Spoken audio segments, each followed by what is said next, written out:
It's getting there, slow but sure. I hadn't been able to get out here and do any videos because I'm still trying to put everything up and clean everything up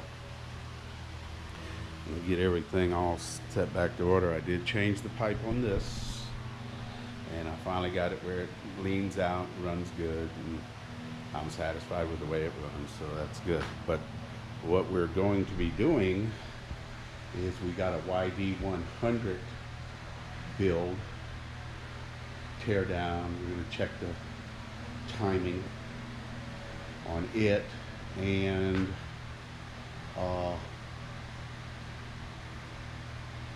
fluorescent green bike similar to this is going to be built for somebody, because I let them ride mine and they were like, oh, I've got to have one of these.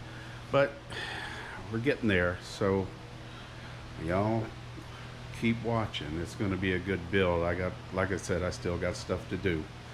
So y'all have a good day, and thank you for watching. This is just a short update.